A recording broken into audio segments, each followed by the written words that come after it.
back 40 some years, and we're still 82. tight. We was poor, but you couldn't tell it. At 13, man, me and my friend, best friend at the time, we was stealing liquor from his auntie house in the morning, pouring it in a Coke can and walking to school. First round went, second round went, I'm like, dang. Third round went, I'm like, what's going on? And man, I smothered that feeling, boy, for a long time. Wow. It hurted.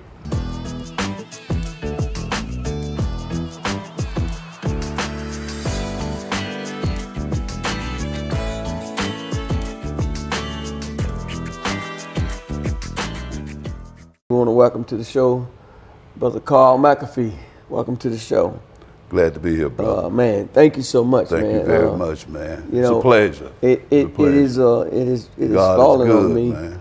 to do this show, man. Impact over income. You know, the black college athletes' life experiences. You know, and my question would be, first off the top is, what does impact over income means to you? Like, what does that say? You know, we'll kind of go into that.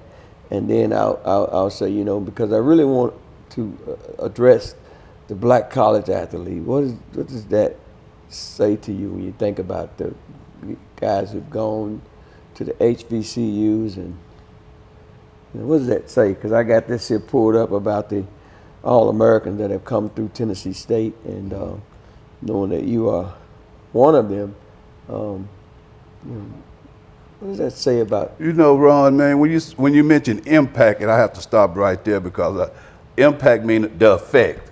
You know what I mean? The effect that HBCU, you know, had on me. But you know, I had to go back to. I believe everything starts at home. Real talk. You know what I'm saying? Okay. I think safety starts at home. You know, respect starts at home. And from there, you know, it began to branch out. And it's the quality too. It's a quality. You know, quality is broad. Yeah. You know, because I knew from one thing I learned from home, that respect, that yes ma'am and yes sir, Go a long way. goes a long way. Goes a long way. Would you say you learned that very early? Or Very early. Very early? Very early. How old were you when you kind of seemed to know that without a doubt, or recognize that you were saying yes ma'am, yes sir? I was taught that from day one. Mom, to make sure you say adult. Don't even try it. Don't even try it. Yes sir, yes ma'am. Get Not no bam, pop not on no the head. uh-huh. And that went a long way. I wasn't no uh-huh. No, man. You know, I want to ask you this question though. You know, you think about it. You know, we go back 40 some years, and we're still 82. tight. Man, That's amazing. Don't you find that to be pretty amazing that we are real close to a lot of guys from that arena, from that 82, 83, 84, 85, and even some of those 86 guys, they was freshmen, some of them, but we're still in touch with some of those guys because the impact and the relationship that we was able to establish. What does that say to you about people like us? TSU, man. Wow. Tennessee State, that's what TSU brought out in us. Wow. That's You know big. what I mean? We left our family. I know when I left Memphis, man, at 18, I never had been outside the city of Memphis. I went to Mississippi, but Mississippi, you know, so close It's to connected. Memphis. It's like Memphis. You know what I'm saying, to a family reunion. But man, I ain't leave Memphis until I was 18, man, and it was like a whole different world. Wow. Wow. I remember my high school coach told me, he said, don't get fooled about Nashville now. Don't think Nashville country. And he was right, man. He was right. Nashville ain't as country as you think it is. It was in 82. Yeah. It was in 82, man. We always thought that Nashville was about, you know, cowboys and boots and all that, but no, Nashville has a lot to offer. You know why I know that? That's why we haven't left. We still here 40-some years later. I remember the first time I went home, and this is crazy too, because I didn't think I was talking that way, but the first time I went home, I only went home, I think, one summer when I got up here to Tennessee State, and that was that first summer. and me and Buck rode home. My brother and them came up. One car already had 5 guys in it. Packed. Lecture 225. Wow. Yeah, and me and Buck squeaked. We the biggest ones. We got up in there. We riding the rails home, man. And that was the first summer I went home, man. Man. You know what I'm saying? That was the first summer I went. What year was that? That was 83 summer? Yeah, the summer of 83. Summer of 83. You know, we don't start this show, but I want to welcome all y'all to Impact Over Income, the Black College life experience of the Black athlete. I want y'all to know that I have with me right here Mr. Carl McAfee. And I have to say this, he's a 3-time All-American football player from Tennessee State University. Carl, let me ask you something. You know, you've made an impeccable impact on the Tennessee State football program. But tell me, when you was a young person, who made an impact on you or an impression on you when you was younger that you can kind of remember? A politician, an athlete? Who did you look up to at a very early age? Man, my oldest brother. Wow. Tell us a little bit about him. What made him be so whatever for you? Man, I used to hear stories about him, man. See, he went to, when we left Fowler home, the projects in Memphis. Okay. My father had passed away. I was 3. I really didn't get to, know my father. But my oldest brother, still in high school, he was the head of the house. Okay. And we left the projects because when my father died, my mom got a little something from the military. And she moved into a 2-bedroom house, still in South Memphis, but deeper in South Memphis. Okay, deep South. Because we was Booker Washington. Then we moved over to Carver. Oh, wow. But Larry, my oldest brother, instead of him transferring to Carver, he stayed at Booker Washington. Stayed at BT Dub. And you think Carver was having that? Wow, they wasn't having it. You live over here, you coming here. Yeah, and he trying to hang out with everybody over in the hood, and they jumping him. They said my brother, man, he had to fight, man, every day. Oh, my God. Man, I'm telling you, man, but, man, he had so much respect. They call him Brick. Oh, wow. Man, he had them brick hands. Yeah, man, you should have. Then he, man, built like the Hulk. See. His boy that came to Tennessee State, man. But to play football? Yeah, to play football. Oh, wow. What position did he play? The linebacker. Oh, wow. He was a beast. Yeah, back, he said he hit a guy, man. The guy was falling on the ground. He brought him back up. Oh, my God. Man, that's where I got my head from. But, yeah, man, because you said the income. I think back in the 70s, man, they said unemployment was like 1 out of 5. 1 out of 5 black men was working, at least 2 out of 5. Wow. So, man, when he got out of high school, he went straight to work. Straight to work. But check this out, amazing thing about my oldest brother, man. In the city of Memphis, he was over the whole city ROTC. Wow. The whole city of Memphis. In high school? Yes. Wow. And guess who was under him? Who's that? My next to oldest brother. Wow. That was amazing. So that really gave you a lot to look up to. Yes, and then one of them went to the military. Well, I'll be. Man, they got married at the same time, and both of them with, man, I'm telling you, that money, man, it was like, I can remember, checking out the podcast when you was talking to Roger, man, and the amazing thing, we was poor, but you couldn't tell it. Wow. You couldn't tell it, man. We enjoyed ourselves, man. See. And them free lunches, man, in the summertime. In the summertime. Man, yeah. they was needed. Man, so I got to ask you a question, Mac. So I remember you telling me something, and I want you to, if you want to share it, you open to, but you told me that at 13 years old, you started doing something that followed you for a very long time, and it played a pivotal role in the way it shaped your adult life for a while now. What was that, and why do you think it played that pivotal role in your life? You know, I had to ask myself, how did this happen? And a lot of things happened, man, when I was growing up. It was the norm. Okay. In the neighborhood. You know what I'm saying? Explain the norm. What does that mean? The norm was when the older guys left one corner, the younger guys came and sat on that corner. Fill in the gap. You know what I'm saying? Still just coming out of elementary, going into junior high. Right. And I can remember and we sneaking smoking cigarettes. And I can remember my oldest brother pulled up. What y'all do? I see y'all smoking. Smoke this. And hand us weed. You know what I'm saying? Yeah, man, I can remember. And that's, you know, they were just a part of it. Back then, you know, you walk down the street and you see guys walking with their beer, smoking their weed.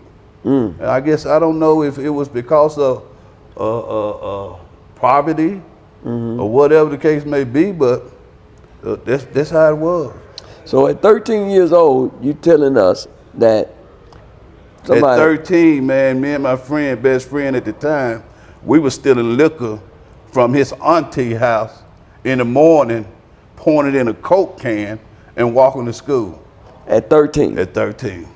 And at this time, you were playing sports too, right? I was playing sports. At that time, back in Memphis, you couldn't play organized football until the 8th grade. To the 8th grade, yep, back then, yep. Yeah, man, in the 8th grade, by that, I didn't know it, man. I probably was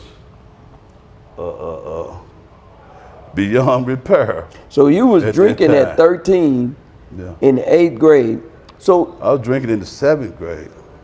In the It's 7th sad, grade. man, but the reality is the reality. It's reality, yeah. man, but it's amazing what brought me through. Yeah. I mean, it's almost like saying now, looking in the mirror and say how you like me now, because, you know, we both can look in the mirror and say we've come a very long way. But we all have different stories too, though. Yeah, and I like, you know, you said that had me like me now. I don't like that word because, you know, I must stay humble at this point. It is humble to me, but I got you though. Yeah, and, you know, babe, but in reality, man, and, you know, you guys can tell me, man, but I didn't know that I was arrogant. I didn't know I was prideful, man. I didn't know it was all about me. I just was living, man. You know, the way you knew how. And I was blessed, man, to be with the talent of football. I was sharing with you about football. You know, you got athletes, man, and then you have football players. Absolutely. You know, and the difference between the football player, you want to make that play. Yeah. Absolutely. You know, an athlete, yeah, he can jump out there sailing, he can run all this year. But a football player, he want to make that play. Yeah. He know without a doubt what making that play means to him. If it come my way, I'm out to have this one. Yeah. You know. And that was a difference, you know, being a player for Tennessee State University. Let me ask you this. You know, let's jump through high school and then you go off to college and you're at Tennessee State University. You're playing with some of the greatest football players to ever play the game of football, not only in college, but in the pros as well, Hall of Famers or what have you. Give us what does that feel like? When I think about it today, man, What did it feel like? Man. Wow. I was standing next to pros, man. That's what I wanted to be, a pro. When I came to Tennessee State, I came with one objective to play professional football. Wow. I didn't go there to go to school, but I knew I had to go to school to continue playing football. Yep. So that's the reason I was going to school. But I put all my eggs in one basket. And you know, man, when I went out there, man, I went out there and I went hard. But man, to be next to a Larry Killebrew, a Mike Jones, a Richard Dent, a Prime Bobo, our homeboy, Golden Tate. Oh yeah, them some ball players. And guys that didn't go, Roger Robinson and what's his name? I thought he had the sweetest back paddles in the league. Oh man, from Ronald Howard. Yes. Oh man, the smoothest dude you ever want to meet. Man. Ronald Howard. Oh yeah. He went one-on-one with Rice. But man, just to be there at that time, this year was in '82, man. You know what I'm saying? When back and then when '83 came, it wasn't as many pros out there at that time. But '82. Yeah. You had Jackson State had pros. I'm talking about 5 and 6 pros, you know. Yep. Grambling had 5, 6. Everybody had pros out there, man. And I'm out on the sideline, and I'm looking at this here, man. I'm like, man, grown man. This. Yeah. That's where I want to be. Amazing. Yeah. That's what I want to be. I want to be out there, man. But so let me ask you this question right here. You know, as you went through the first year, you became a starter in 1984. And in that same year, I don't mean to, correct, but it was '83. You was a star. Woo, wait, y'all get that? 1983. That's right, because you was an All-American in 1983. '84, I was my first All-American, but '83 I can remember like yesterday because Roscoe, he was the free safety, and he was missing too many tackles. And Coach snatched Bill Thomas. You know Bill Thomas. He snatched him out and put me in there as free safety now, and I'm a strong safety. Right. But he said, yeah, at least he'll come up and make the tackle. Make the tackle. And from then on, it was over with, man. Oh, she wrote. Man. Wow. It was amazing, man. Wow. It was amazing. Let me ask you this. So when you think about football, what was keeping you focused? You know, because you told us that at 13, you started drinking. Are you saying that even then you was still drinking while you was on the field? I see where you're getting at. I'm just trying to get. Hey, we the boys, man. Yeah, we the boys. But it was amazing, man, and yeah, man. To be honest, I used to come out there, man, under influence. Wow. Not just practice, man. I used to come out there under influence doing games. At the game. Like it was, and people used to ask me, man, how did you do it? But it just didn't start, you know. We talked about, you know, junior high, you know. And, started early, so it was normal. Man. It was the norm for me. It was the norm, and that's where, man, and I got to say this here, man, I had to have a sit down with Coach Gillum and even Bill Thomas and you guys, man, to make amends, man, because I didn't know what the situation I was putting you guys in, especially the whole university. Because, man, if that would have got out, if I would have got hurt and the referees or somebody and said, y'all didn't know this guy was, you know. Yeah. I mean, it's amazing to me to find someone as humble as you to say that you had to go and make amends. Yeah. What was that like in making amends with a Coach Gillum? Because, you know, we all love Coach Gillum, even to this day, man. What was that like, and how did that actually take place? What was it? What was kind of the setting? I called Coach. I can remember I called Coach. And I was, you know, this program is and with the help of my higher power, which is God. Amen. It brings some humility to you. Yep. And I was getting in touch with Coach, and that when his dad wasn't, you know, feeling too well and stuff like that. He said, Matt, could you go over there and hang out with my daddy sometime? So I would go over to, he was staying on Charlotte at the time. We'd go over there and said that he talked football. Over there to his apartment, yep. I come over there one day, Craig was there. But I got on the phone, man, and I was doing my ninth step, and I had to make amends, you know, and I called him and said, Coach, man, I need to make amends to you and the coaches, but I need to tell you, man, that I apologize for what I took y'all through, man. I tied you guys' hands. Wow. You know, I was drinking and drugging, and you guys allowed me to continue playing, and Lord knows what could have happened if I would have got hurt. Not only did you guys probably lost your job, but the university could have lost some of their credibility. A lot of people would have been held accountable for what took place right there. Y'all didn't know. You had to. Yeah.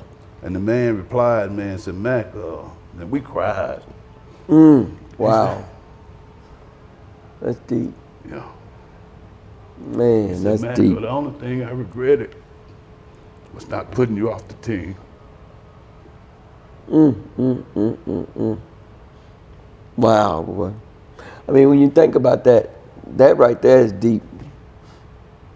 Somebody loves you so much, and they tell you the only thing that they regret is not putting you off the team. He was so doing honest. The right thing. He was so honest too. Wow. Because he said we just wanted to win. We came back, we just wanted to win. You know, and he didn't care about my welfare. Yeah. And I didn't care about his, to be honest, to be real good honest about it. Because it's I didn't know though, because I didn't know I was causing that kind of harm to the university. Yeah. Guys was following me, man. You know, guys looked up to me. Absolutely. You know, I didn't call myself no leader, but hey, I was the All-American guy. You know football. Oh yeah. And in practice time, man, I went out there and I gave it. 100%. I gave it everything. Everything, and everybody knew it. My motto, never late, never absent. That's it. I would miss school before I missed practice. Or weights. Like we would practice 3 times a day. Folks didn't know we'd practice before school. Yes, sir. That was a part of normal for us. And I don't think 3 days, Bill Tupper said, if y'all that big of a fool to go out and party after thrill days, the hell with it. Exactly. And we did. We did. Yeah, well, y'all did. I ain't gonna lie. I ain't go to many parties because I couldn't handle it. No, I'm talking when I said party, we had to get out drinking in. Yeah, gotta get your drink. After thrill days. Yeah. Man. Most of us went home and took a shower and got in that bed and got. Yep. Not all of us. Like you said, there was athletes and there was football players. See, and some of those guys like yourself, you was a football player. And some of us just didn't know any better. You know. I'm in that class too. That is true.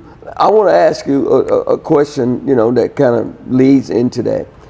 Even us as your teammates, knowing some of the things that we knew, none of us would tell. No, wouldn't dare. Because you was our teammate. And there was others, but you was like one of the main sources of the team. It would be foolish to be going in there and saying this, that, and the other. I admit that I was a influencer.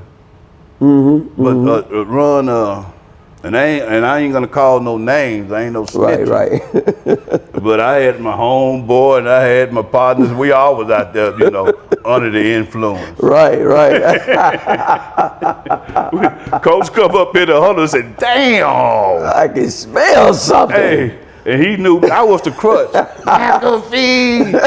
And I'm like, you can't smell this man. You can't smell him. It is what it is. We can laugh and have fun today. Hey, and that's the thing. We laugh and have fun today. But we all remember it so plain because we be in the huddle and know without a doubt it's strong as I don't know what. It's coming just call the play like it was normal. And just break. Yeah. And go run the play. Everybody out there. And we talk, now this was practice. Yeah, and it's the same thing in the game. Yeah. Man. I remember we playing Middle Tennessee and dudes said, "Man, I smell alcohol." I said, "Man, get your ass up and run the ball." Man, we crazy, man. And look, and you weren't talking about that with our teammates. That was the dude you tackled. Yeah.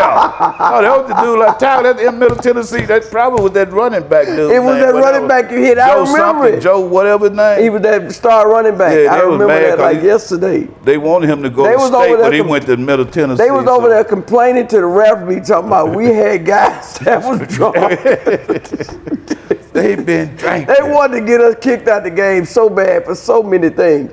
But we was just real football players and athletes. So there are going to be a lot of people watching this. They're not going to understand exactly what we're talking about. But really, we're talking about some real life lessons. Yeah, real life. A lot of the people who've gone to an HBCU, they don't know without a doubt where we're coming from because there was a Carl McAfee on a Grambling team. Yes. There was a Carl McAfee on a Jackson State Southern, team. Southern. HBCU. There was a Carl McAfee on all those teams, and the coaches looked the other way. Yeah.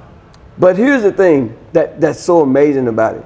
And when I say how you like me now, it doesn't mean it in an arrogant way. It's because you have gone through the fire. You've been tested and you've been tried. Now, this question is really about what are you doing now, Carl, that tells your story? Well, the trials and the tribulation that I've been through, them trials, man, it started at Tennessee State.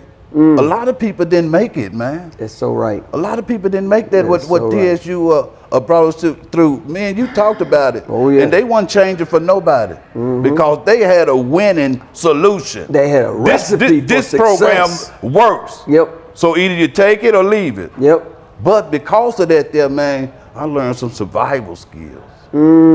Because see, when I left TSU, I still was hunted with my using. And you just can't shake it. You just like, I ain't gonna use this more. I didn't know when I crossed over. See, there are gonna be a lot of people that I had to have this. it. I didn't know that. I didn't know when. But one day it woke up and it was like, man, enough is enough. I want me to drink it instead of going to work. And this here with 2 kids. Man. And then that domino started again. Yes. Even harder. But that survival, what I learned from Tennessee State, that HBCU. It kept you. Kept me going, man. I get back up. and that disease will grab me and throw me on my face again, blam, and pick me up and throw me down some more. Let me ask you this, because I think what you just got through describing was a track. That track. That's what it sounds like. I think anybody that's watching that went to Tennessee State back in the day, that what you just said is that track. It's something about some Memphis guys in that track. Yeah. Because that track was hard on me. This is a beast. And I was listening to the podcast when you were talking to my homeboy. And man, he was telling me how long he was on there. And I said, I don't think I could have stayed. Yeah, it make you want to quit. And that's what that effect that what Tennessee State, HBCU installed on us. Yeah. It's still with us. It's with us. It's part of our grit and our grind. No matter what, man. Yeah. You know, at work. Yep. With the family. And I haven't been perfect, man. You know, I don't share with you guys some of them things that, you know, I thought I wasn't going to share. Mm-hmm. But like you were saying, you know, it probably can help somebody. If I can help one person. That's right. Man, you know, that's fine for me, because I asked my God, you know, I thank him. I'm grateful for today, for where I'm at today. That's real. You know, where I'm at. You know, I ain't got what I want because I want a lot. Mm-hmm. But man, I ain't wanting for nothing. Come on. And when you look back, than I want. When you look back, you ain't what you used to be. No, I ain't what I used to be. May not be what you want to be right now, but you ain't what you used to be. That's big. That's huge. I mean, and you because just I think a lot of folks they didn't make it. Now I'm talking about betting that I wouldn't make it. Oh, without a doubt, there was a lot counted you out. The boys knew what I was doing. A lot of folk counted you out. Yeah, but it was amazing. I found God. Come on, man, and that's real, and that to me means a lot, man, because he always been with me. Always. Just like the prodigal son. Mm-hmm. Every time I came to my senses, he said, I was there just waiting on you. Waiting on you to come on back home. I got you. Mm-hmm. Man, so I got this here other little thing, man, because we're gonna be talking about this here quite a bit. And I'm going to be bringing other guys who played with us. They're going to have some amazing Carl McAfee stories and some other stories, some Roger stories. We actually got somebody that I may bring that's going to come and maybe join us in a minute, that I really want him to just kind of tell the high school stories of what he know of a Carl McAfee in the things you did, you know, as a football player, as a leader. All of that is something that we're going to try and discuss here in this little moment that we got right here. But in the meantime, I want you to tell me about when you got to the end at Tennessee State. We all was sitting around waiting on the NFL draft in 1987, and you had signed with your agent, and the agent had told you what you projected. Tell the people exactly what that felt like. What happened during that time? Talk to us. Man, 3-time All-American. I put all my eggs in one basket, and I done a hell of a job. Incredible. I set myself up, man, and I'm gonna be honest with what I said. I said, shit, I'm finna make the white man a lot of money. Mm-hmm. He loved money, and I'm finna make him some. Because I knew I could play on that level. Absolutely. And when that day came, man, and my agent said, man, you going in the first round. He said, you ain't going no less than the third round. He said, man, you rank with two of the best safeties in the country. Dude named Stacey Turan played for Notre Dame, and Johnny Johnson played for I think was it Pittsburgh? Baylor. Baylor? Oh, okay. Both of them went first Strong round. safeties. Yeah. I think Baylor went to the Rams, and Stacey Turan went to the Raiders. And man, the first round went by, and my name ain't called. The second. So before you go into that, what was you at, and what was you doing in watching the draft? I was in my dorm. I was in my dorm room, man. Me and my girl. I was in my dorm room doing, and my girl who was with my wife, and now she's my girlfriend. I don't took her through a lot, you know, man, and she's a strong woman. Amazing. Man. Oh my God. Man, amazing. She held the fort down. Big time. Yeah, man. Yeah. And I was in my dorm doing what I do. You know, I was drinking. Keep it real. I'm celebrating. We finna kick it. I had waiting on the draft, waiting on that phone call. Superior Motors, a phone number, getting ready to call them. I said, I'm gonna get me a Saab. That's what I finna get, a Saab. First round went. Second round win. I'm like, damn. Third round win. I'm like, what's going on? Fourth round, I called my agent. I said, what's going on, man? Dude named Steinberg. They supposed to be one of the biggest agents at that time. Yeah, Oh, yeah. out of Texas. And he said, I don't know, but I'm finna find out. Man, about the sixth round came, I got that phone number. He said, man, you've been blackballed. I said, what? He said, yeah, you've been blackballed, man. They tell me that you's an addict and an alcoholic. You uncoachable and undisciplined. I said, what? Yeah. And you know what I did, man? I'm talking about shame and guilt. You never would have known it. I put the phone down, just kept drinking. And man, I smothered that feeling, boy, for a long time. Wow. It hurted. Because see, it wasn't me that, you know, I let down. Man, I had my family, man. A lot of hopes. They were struggling. Mom was struggling. I used to help mom clean the white folks' houses. Clean up offices. I go to the office at night, you know, and help clean the office and stuff like that, man. And man, it hurted hard. And I smothered that feeling, man, for years, 20 years, 30 years. But you know, when I ain't have nothing else to smother it with, see them feelings, boy, them feelings are bad, man. They're bad, brother. They're real bad. You don't want them feelings, boy. Some feelings you don't want to feel. Yeah. You know, that's what they said. The good thing about this program, I got my feelings back. Yeah. That's important. The bad thing about this program, I got my feelings back. So you gotta let it out. It hurts, yeah. Yeah, you gotta let it out. Yeah, you gotta be real. It's I very had to be real with important. myself, man.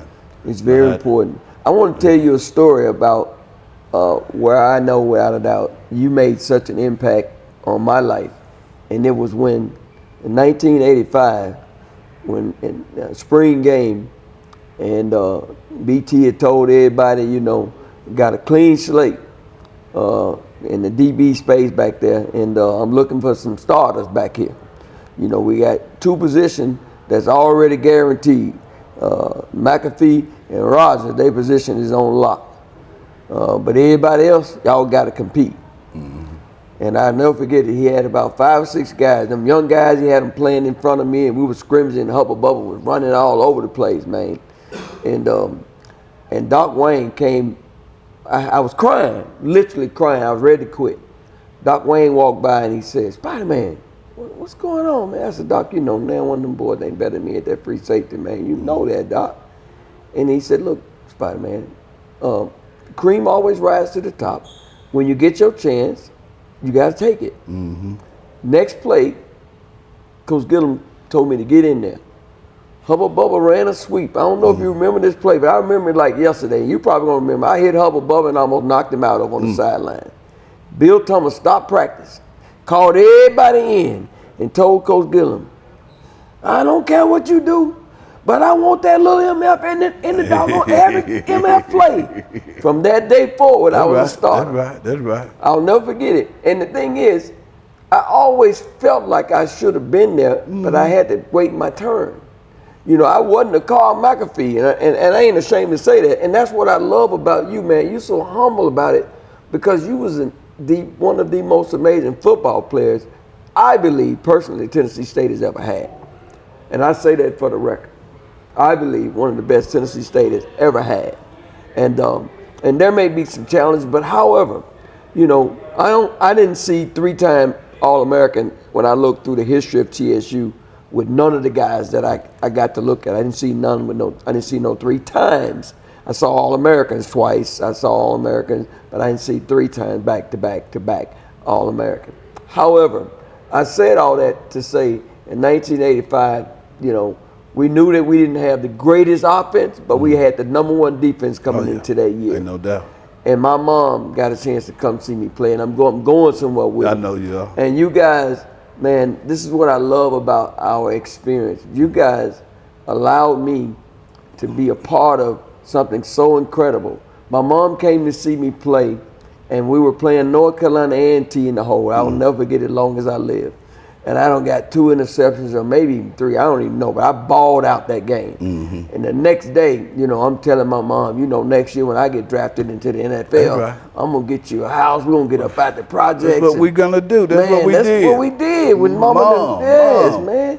And my daddy, he ordered him a Winnebago. My brothers done ordered cars and everything. You know, I still got a whole nother year to play. Yeah. However, 3 or 4 days later, on September 4th, my mom was murdered.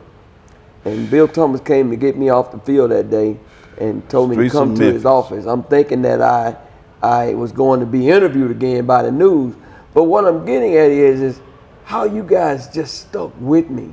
Like, I can never, ever forget. That's 41 years ago family, now. Man. That's what HBCU and that's football, man. That's that family, man. Man, that means so much to me. I still think about that to this day.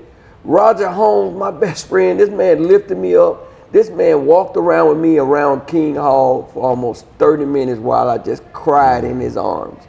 Literally, because I could not believe what had just happened. That's family, dude. My mom had said to me, she didn't care nothing about no big old house or none of that. She said, be my first son to graduate from college, and I'd be the happiest mom in the whole wide world. And 3 days later, someone murders her in Memphis, standing in the door of the projects that we live in. That was a hard thing to swallow. But one of the things that I can say is my family, not just my family in Memphis, but my family here. The boys, like we call each other, the boys, they've been walking with me ever since, man. And I'm so grateful for that. So if I ain't ever told you how much I appreciate you for those moments, I need you to know how much it means to me now, because it meant so much to me then. It still means so much to me now that we're still as close as we are, man. And I just say the rest of our life is the best of our life, so people can stay tuned, because we got more to come. Ain't no doubt. You remember we was on Straightway. I think you had just got hired with Metro then. Oh yeah, the first position there. And guys was talking, and I truly meant this here. You know, and I said, every now and then you get a chance to meet a fella like you. Man, it's been an honor. It's been a blessing, man. Because you had held the fort down, brother. Man, that's love. Man, you had held the fort down, man. I know you love some Jesus. Man, ain't no secret about that. You know, and I think you're going to continue doing what you continue, doing. You know, one thing I have learned, and I try to stick close to it, man, because like I said, man, I didn't know I was all that arrogant and prideful. And sometimes, man, it's hard coming off that horse, climbing down off that horse. But, man, stay humble, man. Yes. Stay grateful, man. Well, stay humble, stay grateful. We're getting close to the end of the show, man. But I want to invite a special guest to just pop in. If he's around, still here in the studio, if he would just stick his head in and come and say hi, because this guy helped me start this thing off, and I asked him to just come in because not only did I have one of our teammates coming, Carl McAfee, I had one of his high school mates coming. Roger, if you're in here, would you come on in and say what to the people, man? What's up, man? What's going on? We call him Lock, y'all. Sherlock Holmes, y'all. We call him Lock. It was one time we had did a secondary lockdown. Come on in, Lock. We got get on in the middle of us here. Yeah, get in the middle. At one time we had that secondary lockdown. We'll lean over so you can be heard in the mic. Hey, look, we the boys, so we the boys. Man, Lock, you just got through hearing a little bit of Mac's story. Tell us your experience with Carl McAfee in high school. You being a younger player, he's an older player. What was that like playing with him in high school? Oh, he playing with him in high school was like watching my brother. Him and my brother were real tight. Wow. They were the two hardest hitting fellas on the team. Oh, wow. Man, his brother used to hit so hard, I used to call him the Rhino. Mike hit that hard, man. I told Rod Reed and them, man, Derico, if Mike would have came up here, y'all wouldn't have had no job. They wouldn't have had no job. They wouldn't have had no job. Wow. Man. And the that was my man, man. With Mac was, that's the reason I started looking at Tennessee State when my mom asked me to go to school. I knew he was there. Wow. I knew he was there. So That I knew is he so had cool, me if man. I came. I knew he had me if I came. You know you was in good hands. And I look back, he always was there. We was there. We were together. We fought. We ate. We drank. We did everything. We drank. We did it. We did everything together. We went down to farmer's market store. Hey y'all, that Took Mr. Harper food. Hey, let me And I tell like y'all. what you said when that mail came in. That mail came. Yeah, it was cash. It was When cash. that cash money. We used to It was look. cash that money. It was Cash cash. money. Mom, I don't need no check. I need It cash. was cash money, and our name was on the Yeah, book. Who you all feel got like mail. Boy, got cash. mail. Yeah, who got mail? Boy, little remember envelope remember felt like cash, man. What's that? That thing say you got mail. Yeah. Boy, The look- boys will let you know before you got it. Hey, Back hey, you know Mac, you got you got some mail mail up down there. Shit. They gonna meet you down there. when It's you your go down there turn. to get it. But you know, that's what I was talking earlier when I did the early interview. We had coaches on the field. This guy coached me. Yep. I mean, That's a football player. I asked him. He never told me no. He never said, "Man, I'm tired of you asking." Never. He just kept pounding it in every question. I don't care what. It was never a bad question. He always was there. Always gave me the answers. Always there. Another coach on the field. An amazing thing, man. Yeah. On that field, we was hard on one another. Oh, we were very hard. Off the very field, hard you know, on we each up other. there. But on the field, Oh yeah. man, We you didn't get play. your ass up, man. Make that play, We man. You didn't need to play. stop that shit. We did not play if you were on that field. Nice Now that was one, and then you know, Man. we didn't mistreat rookies or freshmen. We treated them pretty harsh Yeah. because it was the way They we got got treated, treated. yeah, the same way. Yeah, we It was passed hard. it on. It passed on. We passed it on. Yeah. Man. You know, You know, I heard Mac earlier say he didn't realize how long I was on the track. I don't think nobody realized how long. look, I that's what I'm stayed saying. on the track. Nobody knew It that. hurted me when stayed on that when you track said that, man. All of August, all of September, and almost all of October before that man let me off. So let me tell Running y'all, 3 times a day. for y'all who don't know, when he said he was on that track, that means he had to run the mile. Well, you had. He had to run the 2 mile. Yeah. He had to run what we call gases, which is the 200 yard dash, and then jog, and then 200, then jog, and then 200. And he had to do all that thing in a specific time. Not on different days, but on the same day. Man, this how sick some. That's what we had to do. This how Yeah. sick, man. This Absolutely. coach was. You got a NFL player out there that got ran down now because the guy just was faster than him. That's all. The guy just was faster than him, and he made him run the track over. Get back on the track over there. That's right. I said, why do? So No, to he get got ran caught. down, He got ran is a down. no-no. We was in a different breed. As a man. wideout. We was in a I different said, that breed. man just was faster than him. Yeah. But and the thing about it is, our coaches, the way they coached us not just to win on the football field. That's right. They coached us to win in life. Yeah, they did. And when you see what you see right here, these are life winners. You know, we're all right in our 60s, and I'd say we look pretty good. I'd say. Yeah. You know, what Knees you guys all tell us, taped up. what do you think? We look pretty good. Man, Keep our girls from around y'all. see what I'm saying? Hey, we look not too bad. But here goes though. Locke. I want to ask you this question, man. We got about maybe 5 more minutes before we Some wrap things it you up. can't answer now. But Locke, You can't answer everything. Don't forget we don't need to your talk about television. I ain't gonna ask you no I question already about said something too that, much. You already you know, said too much, but I hey, heard your way. You real sensitive over here. Yeah, sensitive, man. I'm a sensitive guy. Hey, I ain't gonna ask you nothing that happened in the dark. All this happened in the light. Yeah, I ain't know I was So- that sensitive, man. Man, I mean, Roger, when you got to Tennessee State in 1983, what made you not share with anyone how bad you were struggling out there and having to run that track? Because I remember coming out and pushing you, and then I remember Coach told us we couldn't do it. Like he wouldn't even, they let us push the linemen, Kimbrough and all them guys. We pushed the big dudes around, but he didn't want us to push a DB around. What? How was I feeling at the time? Yeah. I was feeling neglected. I was feeling Be honest. Yeah. Defeated and like, defeated, dang. but I couldn't go back home. All those feelings was internal. I couldn't go back home. Wow. So I stuck with it. Where I was gonna go. I said again, I had nowhere to go. So I had to push through. That grit and that I grind. had to stay in there.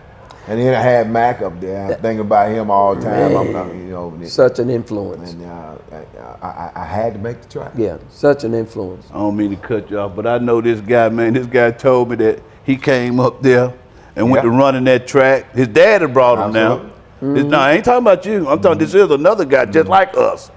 We all had to run that track. His dad had dropped him off, and we started running the track. They said he beat his dad at home. That track was ready, man. Ooh, he said he beat his dad at home. Said, Dad said, what you doing here? I'm gonna say this. I believe everything. I told my coach Craig.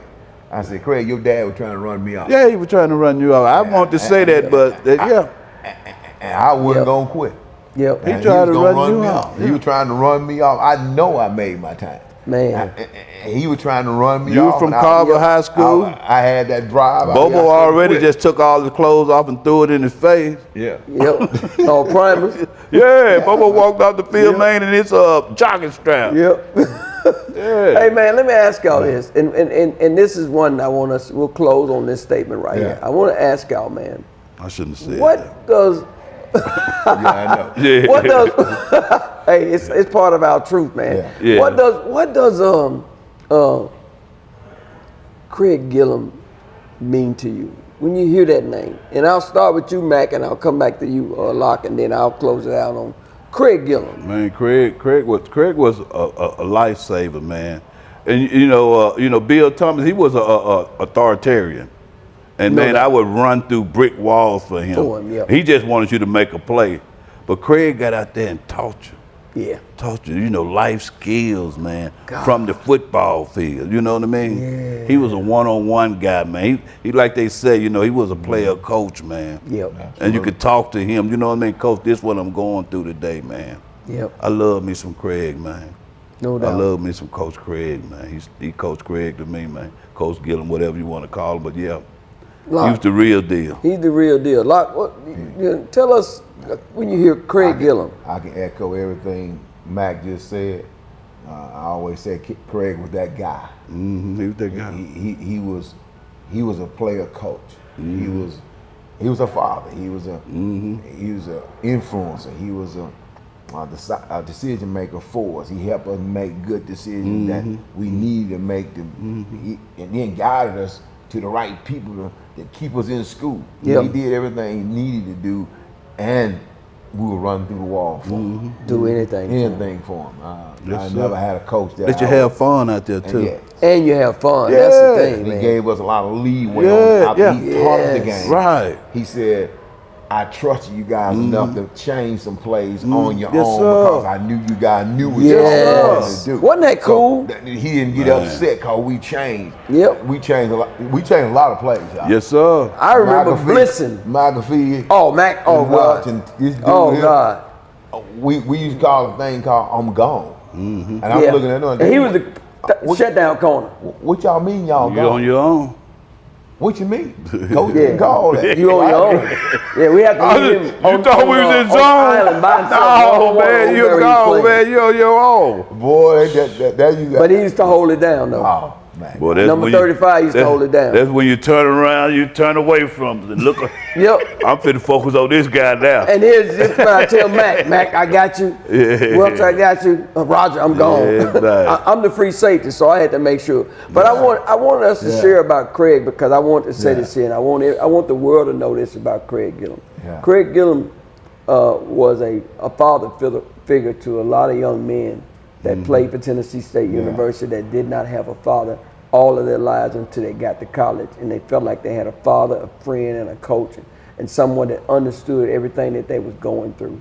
Craig Gillum was that person, still is. So is not like he's gone. He's still here. Yeah, so we still talk to him day in and day out. But I just want Craig Gillum and everyone in the world to know that this man brought so much joy to so many young men's life at Tennessee State University like no other. And he was one who stood with me when I went through the hardest time of my entire life like a father to help me go through. Because I was ready to quit school and everything the day my mom was murdered. And it was because of people like this And my wife, my girlfriend at that time, Maxine, coming and telling me and reminding me what Mom would always say. She would say, Ronnie Key, don't worry about it, baby. Everything's gonna be all right. So if there's anyone out there right now that's going through something that they're having a difficult time, there's a Craig in your life. There's a Ron in your life. There's a Roger in your life. And there's a McAfee in your life. They're telling you don't worry about it because everything's gonna be all right. You just gotta know without a doubt you gotta go through in order to get to. And with that being said, this is the end of our show. We appreciate you guys for coming and joining us. Thank you, Roger, for coming in and sitting in. And thank all y'all who are watching us, man. Appreciate you, homie. May your life be full of joy. Peace. Thank you. Thank you very much. Man, it's been a joy, man, hanging out with you guys.